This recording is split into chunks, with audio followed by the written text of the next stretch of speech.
Assalamualaikum warahmatullahi wabarakatuh. Perkenalkan, nama saya Salma Devia Floresita. Saya mahasiswa dari Sekolah Tinggi Ilmu Ekonomi STEMBI Bandung dengan NPM 101200007 akan menjelaskan pengetahuan saya selama pertemuan kuliah 2-6 tentang Ma'rifatul Rasul. Pada yang pertama adalah tentang kebutuhan manusia kepada Rasulnya. Jadi yang pertama itu adalah al-insan, yang kedua adalah fitrah. Nah, kalau al-insan itu adalah manusia, yang artinya manusia, ciptaan Allah yang diberikan banyak kelebihan dan keutamaan dibandingkan dengan makhluk lainnya. Sedangkan fitrah adalah apa yang ada pada diri manusia yang menilai baik buruk tingkah laku masyarakat ataupun dirinya. Itu yang dinamakan fitrah. Fitrah pun terbagi dari beberapa bagian seperti wujud kholiknya atau ibadatul kholiknya.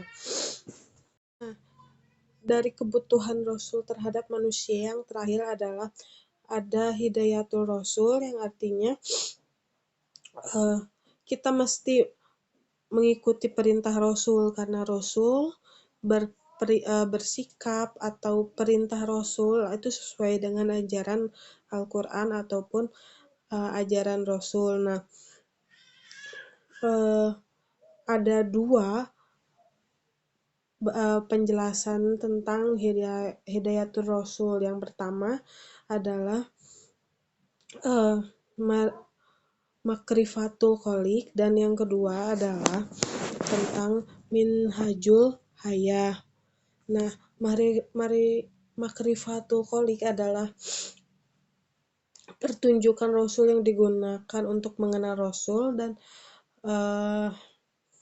yang kedua Mahajul Hayah adalah petunjuk Rasul juga digunakan untuk mengamalkan Islam yang direhal oleh Allah Subhanahu wa Ta'ala. Lalu di pertemuan selanjutnya adalah tentang Ma'rifatul Rasul atau pengertian tentang Rasul. Di sana menjelaskan definisi Rasul itu seperti apa, dan definisinya itu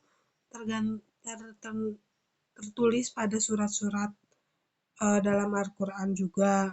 Di beberapa Quran menjelaskan tentang pengertian Rasul. Nah, di pembahasan ini menjelaskan tentang ciri-ciri Rasul, seperti yang pertama itu kayak sifatul asyah, yang kedua adalah muzizat, dan yang ketiga adalah basyiyah. Keempat adanya an-nubawat. Terus yang terakhir adalah at-samad. Lalu pada pembahasan selanjutnya adalah tentang kedudukan Rasul. Nah, di kedudukan Rasul ini kita dijelaskan tentang Rasul sebagai manusia menggambarkan sebagaimana aktivitas seperti ke pasar, makan, dan sebagainya. Nah, terbagi dalam beberapa bagian tentang kedudukan Rasul, yaitu nasabnya atau keturunannya. Rasul berasal dari kaum Quraisy, seperti itu. Lalu selanjutnya fisiknya, seperti fisik Nabi Muhammad SAW digambarkan banyak oleh hadis, dan beberapa ciri-cirinya dari rambut sampai ujung kaki. Terus selanjutnya ada Syirah Nabawiyah atau sejarah kenabian. Di sana menceritakan tentang sejarah kenabian dari Nabi lahir sampai diangkat menjadi Nabi. Lalu selanjutnya itu penjelasan termasuk ke dalam manusia atau al-insan. Selanjutnya ada pembahasan tentang as-sunnah atau sunnah. As-sunnah itu terbagi dari satu, yaitu fiqh akham atau fiqh hukum bagi muslim dalam menjalankan hidup, dan dakwah tentunya menghadapi banyak rintangan. Selain bagaimana tentunya dihadapi banyak rintangan, harus menjalani hidup ini dengan sempurna. Selanjutnya, yang ketiga adalah pembahasan tentang Rasul minal mursalin atau Rasul di antara Rasul-Rasul, terbagi dari tabligh risalah, adaul amanah, dan imanatul umat. Lalu pembahasan terakhir dari bagian tersebut adalah dakwah nabawiyah atau dakwah kenabian. Di sana menjelaskan bagaimana dakwah kenabian itu seperti apa dan bagaimana.